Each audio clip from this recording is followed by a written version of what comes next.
Welcome to this explainer. Today, we're going on a bit of a journey, following the exact life of a chemical reaction. We'll be tracking it from that very first spark of feasibility all the way to the quantifiable electrical power it can actually generate.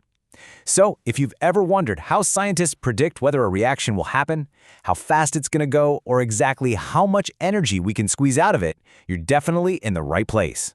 Let's get right into it. We're looking at this really beautiful set of handwritten source notes. Honestly, you can think of these as a cheat sheet for the universe.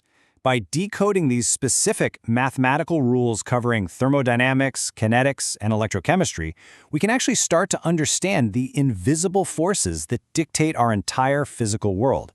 It's like a giant puzzle coming together. So, here's our game plan for today. 1. Thermodynamics, will it happen? 2. Kinetics, gauging reaction speed. And 3. Electrochemistry, harnessing chemical power. Let's kick things off with Section 1, Thermodynamics. Will it happen? This is basically the gatekeeper of all chemistry. Before we even think about speed or power, we absolutely need to know if the universe will allow the reaction to happen in the first place. To answer that, we've got to understand a fundamental concept called entropy, which we represent with the letter S. As you can see in the notes, entropy dictates the level of disorder or structural randomness present within a chemical system. Think of it as the universe's natural tendency to favor chaos and messy arrangements over perfectly organized structures. It's kind of like a teenager's bedroom. It naturally wants to get messier, right? You see, a system gets more disordered, meaning its entropy increases, when its physical state transitions from a tightly packed solid to a looser liquid, or even better, to a gas just bouncing all over the place. We also get this net positive change anytime there's an increase in the total number of gas moles in a reaction. Simply put, more gas particles equals way more randomness. Now, what's really fascinating here is how this concept of entropy ties directly into the total thermodynamic feasibility of any given step. Because, entropy alone doesn't actually tell the whole story. It has to be combined with the heat of the system to give us our final answer. And that ultimate feasibility? It's defined by the famous Gibbs free energy equation. It mathematically combines the change in enthalpy, or heat energy, which is delta H, with the temperature, T, and our change in entropy, delta S. This equation is literally the master accounting system for a chemical reaction. So here is the absolutely crucial point. For a reaction process to be spontaneous or thermodynamically favorable at a specific temperature, delta G must be strictly negative. It has to be less than 0. When delta G is negative, that is the universe giving you the absolute green light. That reaction can and will proceed on its own. All right, moving right along to Section 2, Kinetics, gauging reaction speed. Okay, so we've checked the math, delta G is negative, and we know the reaction can happen. But is it going to take a millisecond or a millennium? Well, to figure out the exact speed of our reaction, we have to look at empirical rate equations. And the key word from the source notes here is empirical. You literally cannot figure this out just by looking at a balanced chemical equation.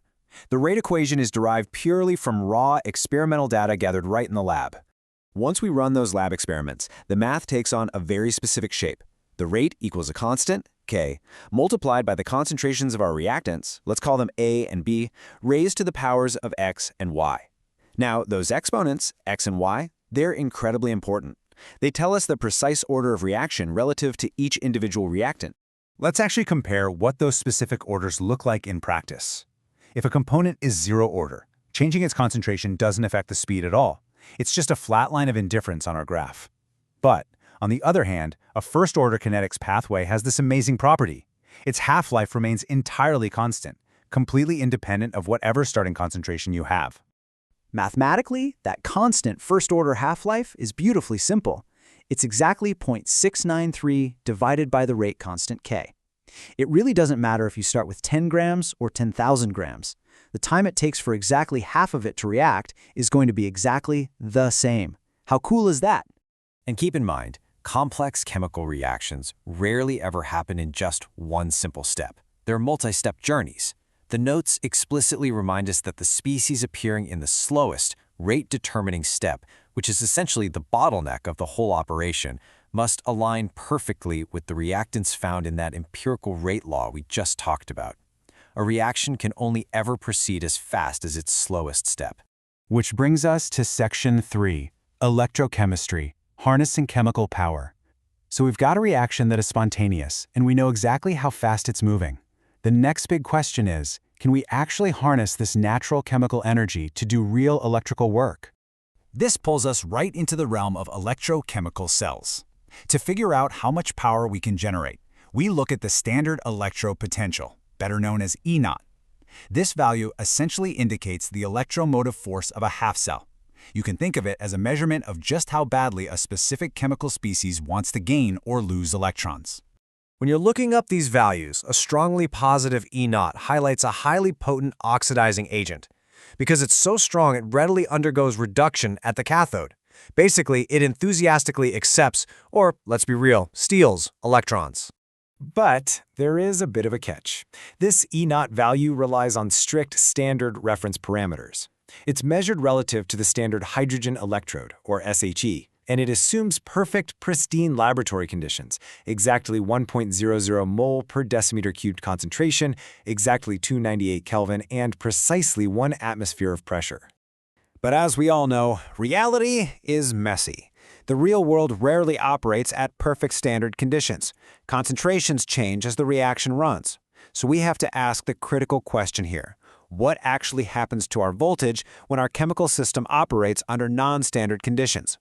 Well, this dilemma actually builds into a really elegant mathematical solution called the Nernst equation.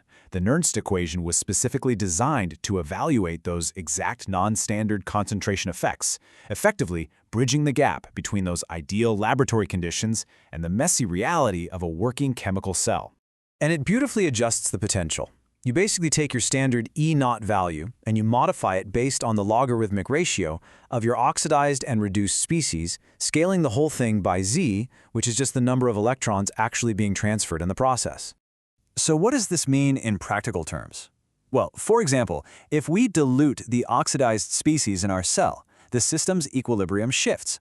According to the Nernst equation, this active shift drives the overall electrode potential to a less positive value. The voltage actually changes dynamically as the concentrations within your cell change. It's completely responsive. We've covered a lot of ground today. We've tracked a reaction completely from its spontaneous beginnings dictated by Gibbs free energy through the speed limits set by kinetics, right down to generating a measurable, dynamically shifting electrical voltage. We've totally decoded the notes. This leaves us with one final provocative question. Now that you understand the mathematical rules governing our physical world, how else can these universal principles be harnessed to build the technologies of tomorrow? Think about that and keep exploring.